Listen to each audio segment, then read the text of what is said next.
At exactly 2:13 a.m., a small town appears on no map. Streetlights turn on by themselves. Houses look lived in. Shops are open. But at 4 a.m., everything vanishes. No ruins. No roads. No explanation. And people who stay past 4 are never seen again. My name is Ethan Cole.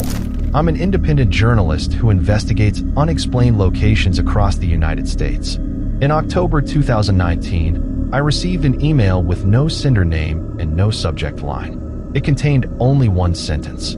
If you're driving through Route 117 after midnight, don't stop when you see the town. No coordinates, no photos, just that warning. Most people would delete it.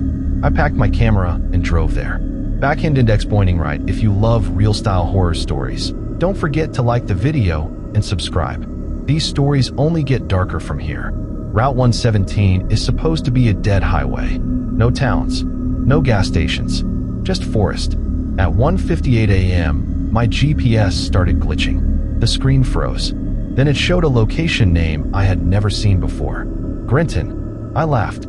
Then my headlights revealed a road sign. Welcome to Grenton. Population 2,491. My heart dropped. This town was not supposed to exist. Streetlights flickered on as I crossed the sign. The road behind me disappeared into darkness. Grenton looked normal. A diner with lights on. A grocery store. Houses with porch lamps glowing warmly. But there was something wrong. No wind. No insects. No sound. Just silence. At the diner, a man stood outside smoking. He looked normal. Too normal. I asked him, "Hey, what town is this?" He smiled and said, "You made it before 2:30. That's good." I asked what he meant. His smile faded. "Just don't stay past 4. He went back inside. That's when I noticed something terrifying. Backhand index pointing right. There were no cars parked anywhere. Yet the town was awake. Subscribe now, because what happens next explains why no one finds this town again. Every clock I saw showed a different time. Diner clock, 2:41 a.m. Store window clock, 3:09 a.m. My phone, no signal. Then the church bell rang once. A woman walking her dog whispered as she passed me, "You still have time." Time for what? A handwritten sign was taped to a lamp post. Do not enter any house you are invited into. Do not ask how long anyone has lived here. Leave before 4 a.m. There was no rule number 4, and that scared me the most. Inside the diner, I found a wall of missing person posters. All of them were dated after midnight. Different years, different states, all labeled. One photo made my blood run cold. It was the man who sent me the email. The date was 2006. At 3:47 a.m., the lights in the diner flickered. Everyone froze. Someone whispered, "They're late." Then the streetlights outside started turning off, one by one, moving closer to the diner, and the front door locked itself. No one screamed. That was the first disturbing thing. Everyone inside the diner sat perfectly still, as if this had happened before, as if this was routine. A woman across from me whispered, "Don't panic. They can smell fear." I asked her who they were. She didn't answer. An old man stepped out from behind the counter. White apron, wrinkled face. He looked at his watch. 12 minutes, he said calmly. "That's all you have." I asked, 12 minutes until what? He finally looked me in the eyes. "Until the town decides what to do with you." The woman who warned me earlier finally spoke again. Her name was Margaret. She told me she arrived in Grenton in 1983. I laughed. She didn't.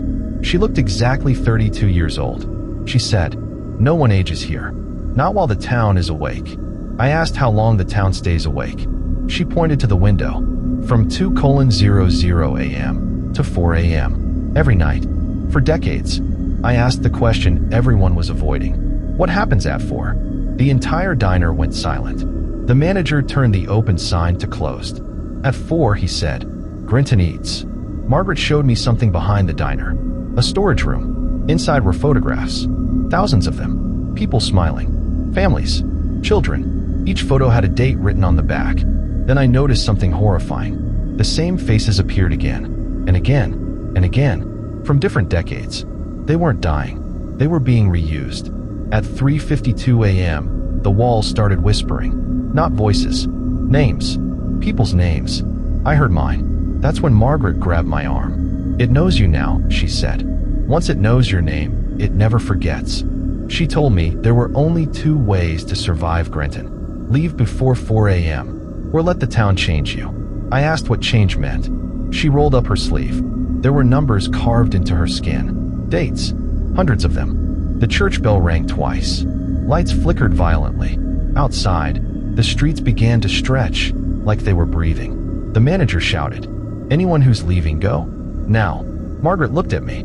"If you run," she said, "don't look back. And whatever you hear, it's lying." I ran. At 3:59 a.m., I reached the town sign. The forest behind it was gone. In its place was another street with a sign that read, "Welcome back." The street looked older than the rest of the town. Streetlights barely worked.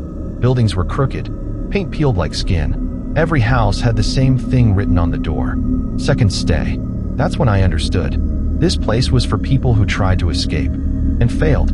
They stood outside their houses, silent, smiling, watching me. Their eyes were wrong. Not dead, not alive, just empty. One man stepped forward and said, "Don't run again." His voice sounded practiced, like he'd said it 1,000 times. If this story has you hooked, like the video and subscribe to Toon Laughter Hub. You won't want to miss what this town really is. A woman grabbed my sleeve. She whispered, "The first time, it learns your fear. The second time, it learns your shape." I asked her what happens the third time. She shook her head. "No one gets a third." At the end of the street was a large building. No windows, no sign. Inside, the walls were covered with names, written in chalk. Some names were crossed out, others circled. I found mine, already written, not crossed out, not circled. Yet, an old voice spoke from the darkness. "Grenton is not a town," it said. "It's a filter." It explained. "It appears only at night. It catches people who are lost, desperate, or curious. It keeps the ones who belong. And what about the rest?" I asked. The voice laughed softly. "We make them belong." At 3:40 a.m., the sky changed. Stars rearranged themselves into patterns, not constellations. Faces, looking down, watching, waiting. That's when I realized. Grenton wasn't feeding on people. It was feeding something else. The voice returned. "Stay," it said. "You won't age. You won't die. You'll be safe." I asked what it wanted in return. "One night a year," it said. "You help us bring someone new." That's when the truth hit me. The residents weren't prisoners. They were recruiters. The ground began to shake. Buildings flickered like bad video footage. A door appeared in front of me. No handle, just words carved deep into the wood. "Accept or run." Behind me, the empty-eyed people whispered together. "Choose." I heard footsteps approaching from behind the door. Slow, heavy, patient. And the clock struck 3:56 a.m. I didn't touch the door. It opened on its own. Inside wasn't darkness. It was a perfect room. Warm light, a clean bed, a mirror, a clock ticking calmly. The door closed behind me. The voice returned. "Everyone who accepts starts here." The mirror flickered. It showed people standing exactly where I was. Men, women, teenagers, children, different decades. Same room, same expression. Hope. Then the mirror changed. It showed them later. Still smiling, still alive. But something was missing. Their eyes. The voice explained the rules. You do not age. You do not leave. You do not remember your life before Grenton completely. I asked what completely meant. The lights dimmed. "We leave enough," the voice said, "to keep you useful." They brought me to the town square. People laughed, talked, shared food. It looked normal. Too normal. Margaret was there. She smiled at me, but she didn't recognize me. Her eyes passed through me like I wasn't real. That's when I realized. Acceptance doesn't trap your body. It erases your identity. The voice gave me my role. "Watch the road," it said. "When someone sees the lights, guide them in." I refused. The sky darkened instantly. "Refusal is another form of escape," the voice said. "And you know what happens to those."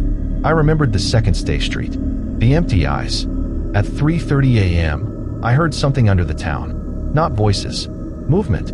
Like something massive shifting beneath the streets. The accepted residents didn't react. They couldn't hear it anymore.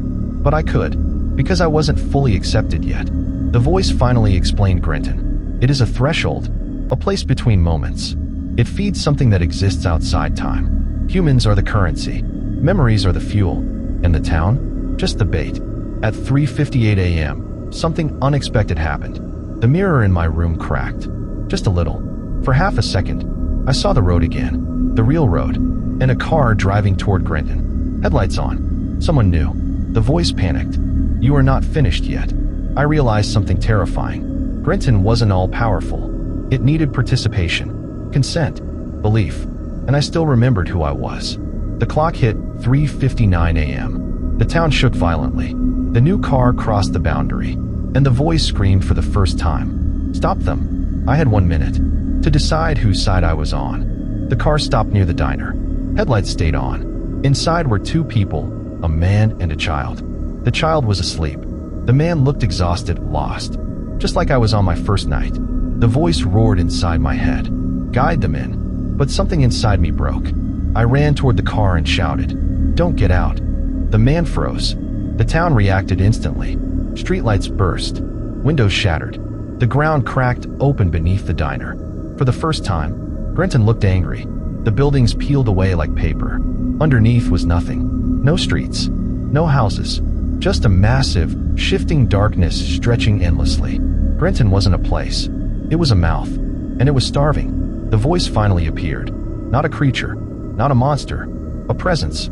Older than time. It spoke without words. "You exist because you are forgotten. You feed me because you remember." I understood then. Grenton exists where memories fade. Lost people. Forgotten people. That's how it survives. The mirror shard in my pocket grew hot. I realized the truth. To break the cycle, someone had to stay aware. Someone had to remember everything. Forever. I looked at the man and the child, then back at the town, and I made my choice. I pushed the car back. The boundary shattered. The forest returned. The road came back. The man sped away. The clock struck 4 a.m. Grenton screamed and collapsed inward. I woke up on Route 117. Alone. No town. No lights. No Grenton. Authorities found no evidence. No town on maps. No missing people linked to it. Except one thing. Weeks later, I checked my camera footage. The files existed. The town existed. But in every reflection, every window, every dark surface, I was still there, standing, watching the road, smiling. If you're driving late at night and see a town that shouldn't exist, don't stop, because sometimes the town doesn't disappear. You do. Backhand index pointing right, like this video if this story stayed with you. Backhand index pointing right, subscribe to Toon Laughter Hub for more horror where reality bends and laughs disappear. And remember, some towns only appear at night, and some are already waiting for you.